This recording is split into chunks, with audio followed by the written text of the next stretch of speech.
Salut à tous et bienvenue dans cette nouvelle plongée au cœur de l'actualité sportive. Hein? On se penche aujourd'hui sur le marathon de Tokyo 2025 Oui.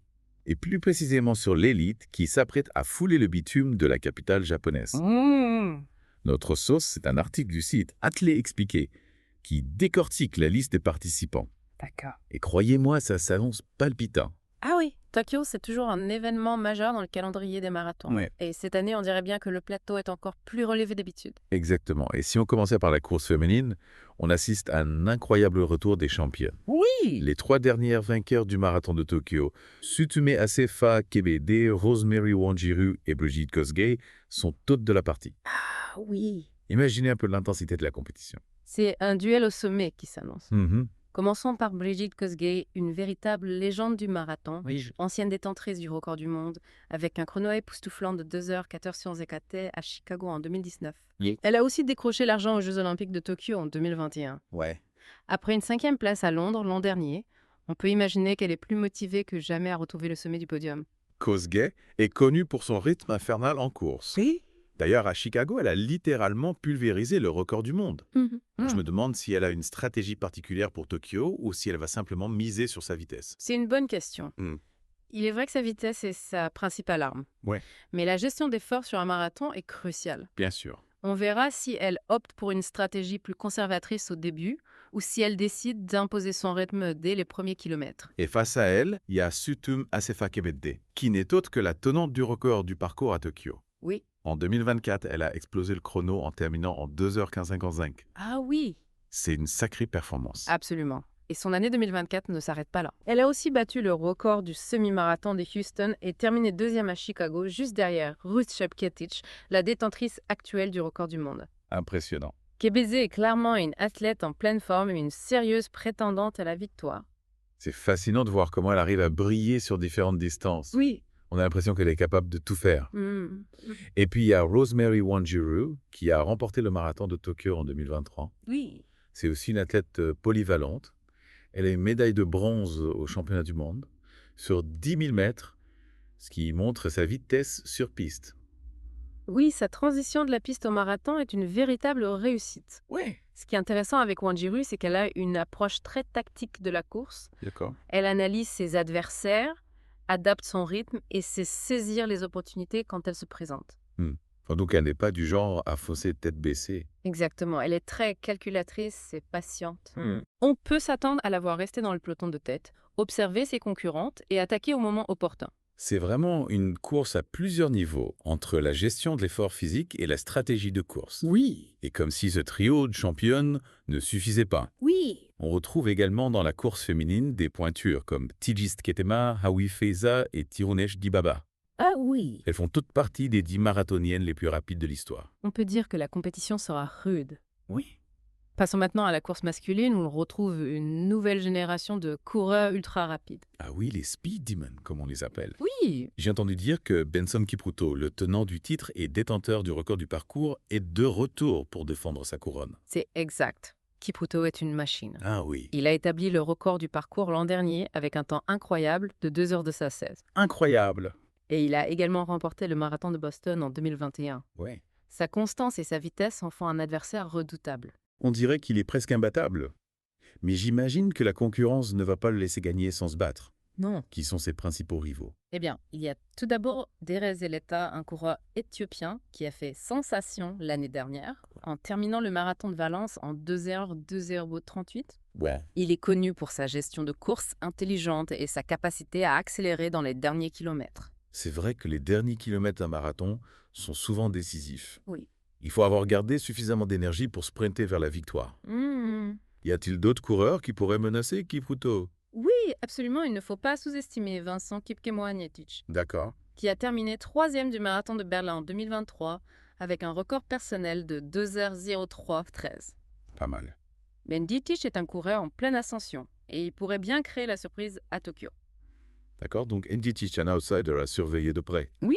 Et qu'en est-il de Birhan Ulgez? Il me semble qu'il a déjà remporté le marathon de Tokyo à 2 reprises. Oui, c'est exact. Logez est un double vainqueur de Tokyo. Ouais.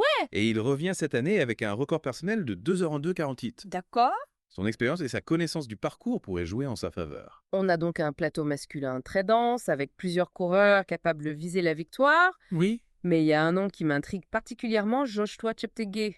Ah oui! C'est le champion olympique et détenteur du record du monde du 10 000 mètres, mais il n'a pas beaucoup d'expérience sur marathon. Oui, Cheptegei est un phénomène sur piste. Ouais. Mais le marathon est une toute autre discipline. Hmm. Il a fait ses débuts à Valence fin 2023. Oui. Mais le résultat était décevant. Ah. Il a encore beaucoup à apprendre sur la gestion de l'effort sur une distance aussi longue. C'est intéressant de voir un champion olympique se lancer un tel défi. Oui, J'imagine qu'il doit avoir une motivation extraordinaire pour réussir son marathon. tout à fait. Cheptegei est un compétiteur hors pair. Ouais. Et il ne se contentera pas d'une simple participation. On verra s'il a réussi à tirer les leçons de son expérience à Valence et s'il est capable de rivaliser avec les meilleurs marathoniens du monde. Replongeons-nous dans la course féminine car il y a matière à discussion. Oui. On a parlé de Brigid Kosgei, la légende kenyane, Hmm. mais son parcours est fascinant.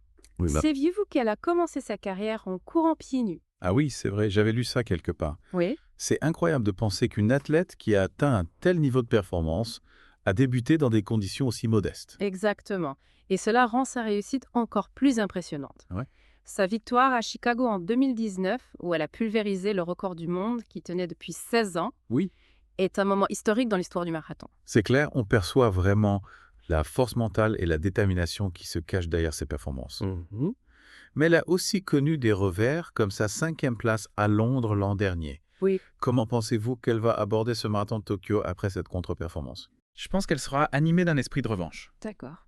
Brigid Kosgei est une championne, elle déteste perdre. Oui. Elle a certainement analysé les raisons de sa défaite à Londres et travaillé d'arrache-pied pour revenir au sommet de sa forme. On peut s'attendre à la voir très combative à Tokyo. Et face à elle, il y a Sutume Asefakebede, qui semble être dans une forme olympique. Oui. Son record sur le parcours de Tokyo est impressionnant. Oui. Mais ce qui me fascine, c'est sa polyvalence. Hmm. Elle brille aussi bien sur marathon que sur semi-marathon. C'est vrai, Kebede est une athlète complète. Ouais. Sa victoire au semi-marathon de Houston et sa 2e place à Chicago prouvent qu'elle est capable de gérer différents types d'efforts et de s'adapter à des parcours variés. Mhm. Je pense qu'elle est la principale rivale de Kosgei pour la victoire à Tokyo. On a presque l'impression qu'elles se tirent la bourre, ces deux championnes. Oui. Et il ne faut pas oublier Rosemary Wanjiru, la 3e membre de ce trio infernal. Elle aussi a un palmarès impressionnant, avec une victoire à Tokyo en 2023 et une médaille de bronze au championnat du monde sur 10 000 mètres. Oui, Wanjiru est une athlète. À Oui. part sa transition de la piste au marathon s'est faite en douceur. Hmm.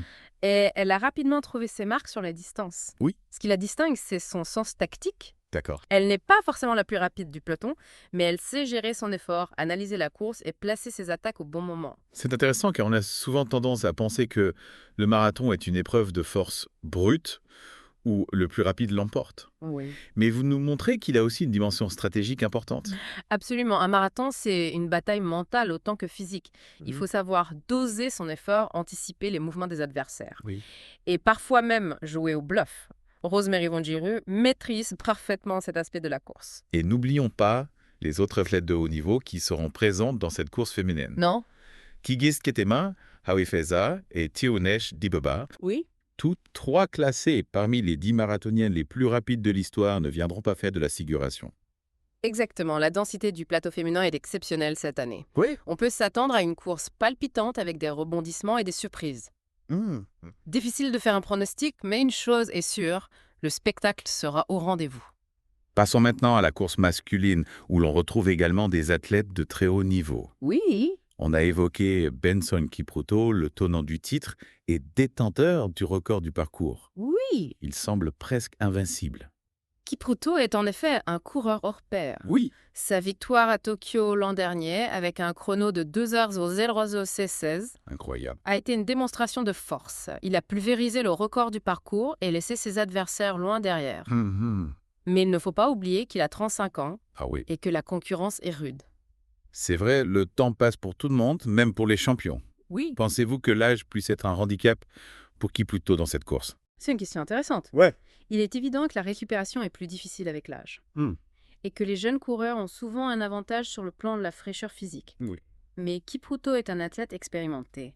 Il connaît parfaitement son corps et sait gérer ses efforts. Donc l'expérience pourrait compenser le déclin physique lié à l'âge. C'est possible. D'accord. Kipruto a une connaissance approfondie du marathon. Il sait comment gérer la pression et comment adapter sa stratégie en fonction des conditions de course. De plus, il est très fort mentalement, ce qui est crucial dans une épreuve aussi exigeante. D'accord, donc on ne peut pas enterrer Kipruto trop vite. Non. Mais vous avez mentionné que la concurrence était rude. Oui. Qui sont les coureurs qui pourraient lui donner du fil à retordre? Il y a tout d'abord Deres Geleta, un jeune coureur éthiopien qui monte en puissance. Oui. Son chrono de 2h Valavo 2:38 à Valence l'année dernière est impressionnant. Et il a montré qu'il était capable de rivaliser avec les meilleurs. Geleta est un coureur agressif qui aime imposer son rythme. C'est un style de course assez différent de celui de Kipruto, qui est plus patient et calculateur. Oui. Pensez-vous que ce duel de style pourrait influencer le déroulement de la course? Oui, c'est fort possible. D'accord. Si Geleta impose un rythme élevé dès le départ, Kipruto devra choisir entre suivre le mouvement et risquer de s'épuiser, ou rester sur sa stratégie et laisser Geleta prendre de l'avance. Ce sera un choix tactique crucial. Vincent Kipkemoa-Jetic est un autre coureur qui pourrait jouer les troubles faits. Oui. Il est jeune, il a un record personnel impressionnant et il est en pleine progression. Injetic est un coureur très intéressant. Ouais. Il a terminé 3e du marathon de Berlin en 2023. Oui. Ce qui prouve qu'il a le potentiel pour briller sur les grands marathons. Il est rapide endurant et il a une bonne gestion de course. On dirait qu'il a toutes les qualités requises pour réussir. Est-ce que vous le voyez comme un potentiel vainqueur?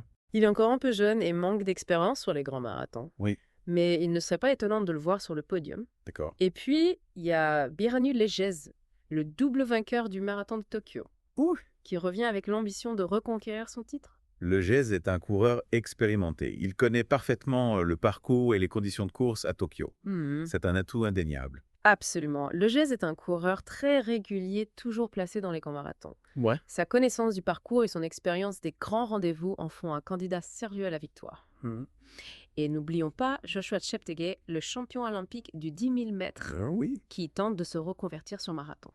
C'est vrai, Cheptegei est un athlète exceptionnel, mais ses débuts sur marathon ont été difficiles. Oui. Pensez-vous qu'il y a une chance de briller à Tokyo? C'est difficile à dire. Oui. Le marathon est une épreuve très différente du 10 000 mètres. Il faut une endurance exceptionnelle et une capacité à gérer l'effort sur une très longue distance. Oui. Cheptegei a le potentiel physique, mais il y manque encore l'expérience et la connaissance de la course. Donc il ne faut pas s'attendre à le voir jouer à la victoire. Non. Mais sa présence sur la ligne de départ est déjà un événement en soi. C'est fascinant de voir un champion olympique se lancer à un tel défi. Tout à fait, la course masculine s'annonce passionnante avec un plateau très relevé et des styles de course variés. Oui. Il sera intéressant de voir comment la course va se dérouler, qui va prendre les devants et qui aura les ressources pour s'imposer dans le final. On sent que vous avez hâte d'y être. Ah oui. Et moi aussi d'ailleurs, mais avant de nous projeter sur la course elle-même, j'aimerais qu'on parle un peu de l'impact du marathon de Tokyo sur la ville. Oui. C'est un événement sportif majeur qui attire des milliers de coureurs et de spectateurs du monde entier. Oui, absolument. Le marathon de Tokyo est bien plus qu'une simple course à pied. C'est un événement qui a un impact considérable sur la vie sociale, économique et culturelle de la ville. C'est justement ce qu'on va explorer dans la troisième partie de notre analyse. Restez avec nous. On a beaucoup parlé des athlètes, de leurs performances et de leurs stratégies. Oui. Mais comme vous le disiez, le marathon de Tokyo, c'est bien plus qu'une simple course. C'est un événement qui a un impact énorme sur la ville elle-même. Exactement. Imaginez plus de 35 000 coureurs qui traversent les rues de Tokyo encouragés par des centaines de milliers de spectateurs. C'est vrai. C'est une véritable fête populaire. C'est vrai qu'on voit souvent des images impressionnantes du marathon avec une foule immense et une ambiance incroyable. Oui. Mais au-delà de l'aspect festif, quel est l'impact concret sur la ville? Sur le plan économique, c'est un événement majeur. Le marathon attire des touristes du monde entier, ce qui génère des revenus importants pour les hôtels, les restaurants, les commerces et bien sûr pour les organisateurs de la course. C'est logique, les gens viennent de loin pour participer au marathon ou pour encourager leurs proches. Oui. Ils dépensent de l'argent sur place, ce qui stimule l'économie locale. Tout à fait. Et puis il y a aussi l'impact sur l'image de la ville. Le marathon est retransmis dans le monde entier, ce qui offre une visibilité extraordinaire à Tokyo. C'est une vitrine pour la ville en quelque sorte. Oui. Les gens découvrent les paysages, les monuments, l'ambiance de Tokyo à travers les images du marathon. Exactement. Et ça contribue à renforcer l'attractivité touristique de la ville. D'accord. Mais au-delà de l'aspect économique et touristique, Le marathon de Tokyo a aussi un impact social et culturel important. Ah oui, c'est vrai, on voit souvent des images de familles entières qui encouragent les coureurs, des bénévoles, qui distribuent des boissons, des musiciens qui animent le parcours. Hmm. Euh, Quand est-ce que- ok, un événement qui rassemble les gens. Tout à fait. Le marathon crée un sentiment de communauté, de solidarité. Ouais. Les gens s'entraident, se soutiennent, partagent un moment festif ensemble. C'est aussi l'occasion de promouvoir des valeurs positives comme l'effort, le dépassement de soi, la persévérance. Et pour les coureurs eux-mêmes, participer au marathon de Tokyo, c'est une expérience unique, j'imagine. Oui, bien sûr, courir à travers les rues de Tokyo, encouragé par une foule enthousiaste, c'est un moment inoubliable. Oui. Et puis, il y a la dimension symbolique de la course. Hmm. Tokyo est une ville mythique qui est chargée d'histoire et de culture. Ça va terminer un marathon dans une ville comme Tokyo, ça doit être une émotion incroyable. Absolument, c'est l'aboutissement d'un long travail, d'un effort intense. Ouais. Et c'est aussi une façon de se connecter à l'histoire de la ville, à son énergie. C'est une belle conclusion à notre plongée dans l'univers du marathon de Tokyo. Oui. On a vu que c'était un événement sportif de très haut niveau, avec des athlètes exceptionnels, mais aussi une fête populaire qui rassemble les gens et qui a un impact considérable sur la ville. Exactement. Le marathon de Tokyo, c'est un concentré d'émotions, de performances sportives et de moments de partage. Un événement unique en son genre. Alors, on se donne rendez-vous le 2 mars pour suivre la course et vibrer au rythme des foulées des marathoniens. Avec grand plaisir. Et vous, chers auditeurs, n'hésitez pas à consulter l'article sur Athlé Expliqué pour découvrir la liste complète des participants et faire vos propres pronostics. Qui seront les champions de cette édition 2025 du Marathon de Tokyo? Réponse en quelques semaines. En attendant, on vous remercie de votre écoute. Et on vous dit à bientôt pour une nouvelle plongée au cœur de l'actualité.